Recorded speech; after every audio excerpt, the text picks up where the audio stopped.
Okay, so it is the holiday season, and with the oh, no, it is going. Okay, with the exception of Christmas being about vengeance, which convinced me that it's not.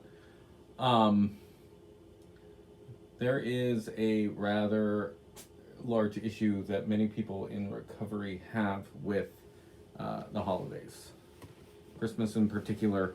But I would argue that the worst holiday is New Year's. Now, we've been talking about unresolved issues, resentment, all of those things for a while now. And there is no movie that better personifies that and has a Christmas theme than, of course, How the Grinch Stole Christmas. It's all about getting revenge on something that happened many, many years ago, which, most people would assume that what happened to the Grinch wasn't that big of a deal. But again, anger is an emotional reaction to perceived injustice. It doesn't matter if you or I or the peanut gallery agrees that it's a bad thing. It's just whether the person who's experiencing it feels that it's a bad thing. That's what's important about anger and perceived injustice. How the Grinch Stole Christmas is a wonderful example of how what some people would think is a minor slight is actually pretty bad for the person who's experiencing it. And so there are some people who say that, well, this person shouldn't be an addict because whatever happened to them, that wasn't that big of a deal. Well, that's fine for you, but apparently it's not fine for the person who experienced it. We are not here in treatment. We're not here in recovery to compare scars. Because no matter what, there's somebody out there who has worse scars than you. And trust me, there is. I don't care what you experience. There's somebody out there who comes from Rwanda who was a child soldier that had to kill their parents and their whole family and blah, blah, blah, blah, blah. And so, yeah, you want to compare scars. Okay, maybe around here you can say I am the worst off. But there's somebody somewhere, sometime, who got totally screwed by the universe way worse than you, and the universe didn't even use any lube. So, yeah. So we're not here to compare scars, because that would just be a waste of time. What we are here to do is talk about the fact that we need to figure out how to deal with the holidays, something that many people, and I'm not just talking about addicts, I'm talking about pretty much everybody, fail to do well. The holidays are one of those things that is a great equalizer because everybody gets stressed out during the holidays. Most of it is self-imposed, so a lot of people get stressed out because they spend too much money, or they eat too much, or they drink too much, or they, go way too far into debt, or they, try and one-up everybody. We could just as easily watch National Lampoon. Just a scene with the Christmas lights where he's blinding his neighbors would work. It's not, and that whole thing is also in The Grinch with the Christmas lights and everything. It's the problem is that we have too much invested in one time of year.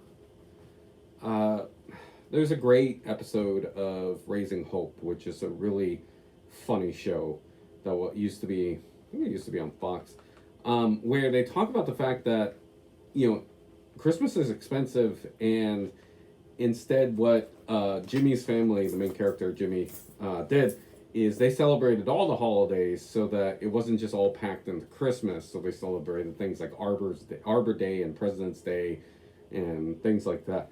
Holidays that most people don't celebrate. because then it spreads it out and you get small gifts throughout the year instead of really huge gifts one time a year. People go crazy for Christmas because everything is about Christmas. I mean, think about it. There's no other holiday that people go into debt for. You know, it's not like you have people who spend tens of thousands of dollars on their 4th of July party, or Valentine's Day puts them in a hole like 20 grand. I'm not saying that people go in the hole 20 grand, but I mean, compare Christmas and New Year's, like there are probably some people who spend $20,000 on their fireworks display alone. And that's just, you know, I got a lot of fireworks and you don't. Where I usually celebrate New Year's is right below the guy who used to be the head of the police department on the Kona side. So they have an unreal amount of aerial fireworks. Like they got to be expending at least $6,000-7,000, but it could be into 20 grand. So either that's going on, or they're the interdiction guys who actually, you know, confiscate the fireworks. And so what they have to do is they have to get rid of them. They have to dispose of them one by one, and that's what they're doing all night long. Is they're disposing of them one by one. Because you can't shoot, you can't blow them up all at once. That would be terrible. It would probably be a huge explosion. So you have to set them off one at a time, and you might as well enjoy it because somebody paid for it. Anyway, we go a little nuts this time of year, and there's a reason for it. It is, for the Northern Hemisphere, the time of renewal, and that's because the shortest day of the year, the longest night of the year, is on the 21st of this month, and we, as a species, kind of freaked out because we're like, oh my god, it's dark for so long. Hawaiians and people who live near the equator were probably like, wait, what's going on? Because, for us, it's only like 1 hour more of darkness. There's 1 hour of difference between the longest night and the shortest night, or the longest day and the shortest day, however you want to look at it. So for us, it was just like, say what now? What's going on? Oh, that thing? Oh, yeah, whatever. But for people who live far north of the equator, for them, it was a big deal. And the reason you don't really hear about it much for people who live far south of the equator is because, with the exception of Australia, there's not too many people who actually live that close to the South Pole. With the northern countries, the northern hemisphere, it gets a lot closer to the pole. The countries are like right up there. There's not that many people who live in Tierra del Fuego, which is the southernmost tip of South America, which is the closest to the South Pole. It's very small landmass compared to the northern part of the northern hemisphere. It's a very large landmass, so there's a lot more people who live up there, and there's a lot more people who get affected by seasonal affective disorder, which is basically it's dark a lot of the time, so you get kind of messed up.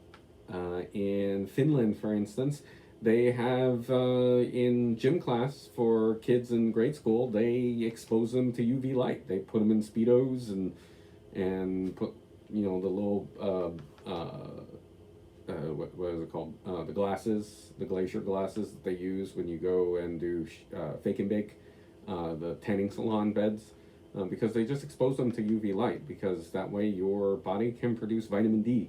And vitamin D keeps you from being depressed. There's a reason why people in Hawaii are the least depressed out of anybody in the U.S. It's because we're exposed to the most sunlight, so we have the most vitamin D. So we don't have seasonal affective disorder. There isn't one time of the year where everybody's like fucking Eeyore just walking around. Oh god! But that happens during this time of year.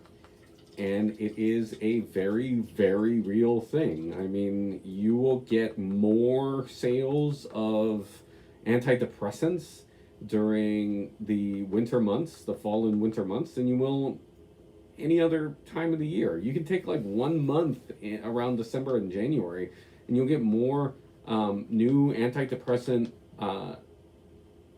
prescriptions than, like, you can take any quarter in any other time of the year. So the 3 months of the summer, it'll blow it out of the water. So for the most part, people in the U.S. are depressed during this time of year. Not so much here, but and the thing is that this is a really crappy year anyway. So this year, more than any other year, we have to be very, very aware of the fact that. Sorry, my cat keeps meowing. We have to be very, very aware of the fact that we are kind of going to be a little bit more depressed than usual. And while you might not be stealing everybody's Christmas, if you do see someone having a good time or just being okay with everything, it might bring up resentment. So, resentment is one of those things that we always have to be aware of, but more so during the holidays. Much more so during the holidays than any other time of the year. Have a good one.